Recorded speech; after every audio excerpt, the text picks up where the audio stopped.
Bleeding Kansas. Shortly after the turn of the 19th century, the United States was divided over the issue of slavery. Some in the northern states saw slavery as an immoral practice, while those in the South viewed slavery as a necessity to plantation life. In 1820, Henry Clay, a congressman from Kentucky, brokered a deal with both the North and South concerning the expansion of slavery. The deal, known as the Missouri Compromise, would allow Maine into the Union as a free state, and Missouri would enter as a slave state. Any unorganized territory north of the 3630 line wishing to become a state would enter the Union as a free state. Unfortunately, neither side was satisfied with the compromise. The southern states thought it was unfair any new state would not be able to decide whether to be a free or not. The northern states were upset because the compromise did not stop the expansion of slavery, but only limited it. Despite protests, the compromise lasted for 34 years. That all changed in 1853 when plans for a transcontinental railroad were announced. The only major issue was where to build the eastern terminal. Was it to be placed in St. Louis or north in Chicago? Stephen Douglas, a senator from Illinois, hoped to build the terminal in Chicago, but needed the support of the South for his dream to come true. In exchange for Southern support, Douglas drafted the Kansas-Nebraska Act. The act would overturn the Missouri Compromise and would allow all territories entering the Union popular sovereignty or the right to vote whether or not they desired to become a free or slave state. On May 30th, 1854, President Franklin Pierce signed the Kansas-Nebraska Act into law and effectively began a chain of events which would ultimately lead to the Civil War. The first territory to attempt statehood under the new act was Kansas. Soon pro-slavery activists from the South and abolitionists from the North flooded into Kansas. By July 1854, the Massachusetts Immigrant Aid Society sent 200 anti-slavery Free Staters to Kansas and set up shop in the town of Lawrence. This flyer for a musical represents the excitement and importance of the Kansas decision of joining the Union as a free or slave state. By 1855, over 1,200 people from New England had settled in Kansas to ensure the territory entered the Union as a free state. While some abolitionists and free staters were pacifists, some took extreme measures. Henry Ward Beecher, a Connecticut abolitionist minister and brother to author Harriet Beecher Stowe, furnished free staters with Sharps rifles that affectionately became known as Beecher's Bibles. During this time, scores of Southerners, most from Missouri, also moved into Kansas. David Rice Atkinson, a senator from Missouri, strongly urged Missourians to resist the abolitionist plot to encompass Missouri with free territory. These activists would create the town of Atkinson in Leavenworth. What one must remember is that most people who came to the Kansas Territory were seeking land and a better life, and not to fight in a political battle.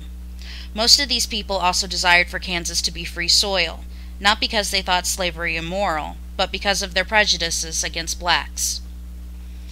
On October 7, 1854, Andrew Reeder, the territorial governor appointed by President Pierce, arrived in Leavenworth and set up elections for a territorial congress shortly after. On March 30, 1855, elections were held in Kansas for the first government, but things went south when Atkinson led 5,000 Missouri men, or border ruffians, into Kansas. These men antagonized anti-slavery voters and overwhelmed polling centers. These men elected a government largely comprised of pro-slavery advocates and ousted Free State politicians and Governor Reeder. Free Staters quickly declared the new government a farce and named it the bogus legislature. They set up their own government in the town of Topeka and went to work creating their own state constitution in response to the bogus legislature's pro-slavery constitution. The Free State government elected Charles Robinson as governor. Robinson, a doctor from Massachusetts, came to Kansas with the New England Immigrant Aid Society and was also known as a radical abolitionist. In the autumn of 1855, tensions started to mount between the Free Staters and border ruffians. Both claimed each other's governments were illegitimate, and both sides were passionate about their cause. John Brown, an abolitionist born in Connecticut, left the North for Kansas with funds and weapons donated to him from other extreme abolitionists when his sons wrote to him explaining that border ruffians were outnumbering and harassing Kansas civilians. Violence broke out on November 1st, 1855, when a pro-slavery settler, Franklin N. Coleman, shot and killed Free Stater Charles Dow near Lawrence, Kansas over a land dispute. This was the opening salvo to what would become known as Wakarusa War, which was centered near Lawrence in the Wakarusa River Valley. Both sides helped to escalate the violence until December 1st, 1855, when Douglas County Sheriff Samuel J. Jones led 1,500 men to Lawrence with the intent of leveling the town. To meet them was a group of settlers led by John Brown and future Kansas Senator James Lane. The Free Staters were able to defend and barricade the town until Sheriff Jones's men were forced to retreat. Only one person was killed during the siege. Sheriff Jones wasn't dissuaded, and on May 21, 1856, Jones led 800 men into Lawrence, where they proceeded to destroy both of the town's newspapers and their printing presses, burned down the Free State Hotel, and ransacked homes and stores. The next day, Senator Charles Sumner of Massachusetts condemned the Lawrence violence on the Senate floor. South Carolina Congressman Preston Smith Brooks retaliated and attacked Sumner with a cane. Because of his injuries, Sumner would not be able to return to the Senate floor for the next 3 years. In retaliation, John Brown and his sons led a group of Free Staters to the pro-slavery town of Pottawatomie Creek. On the night of May 24th, Brown's group dragged 5 men from their homes and brutally killed them with broadswords.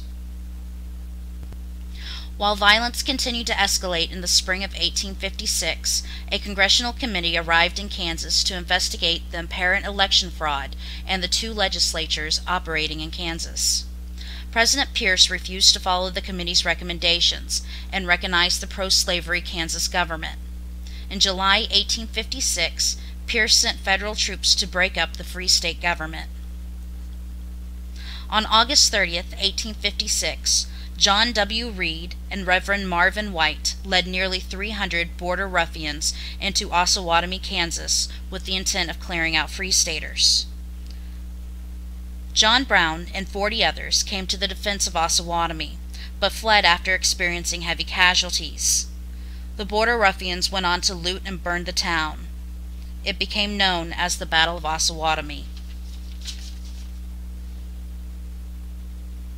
Violence and guerrilla warfare continued, despite Governor John W. Gary's struggle to maintain peace between the 2 sides.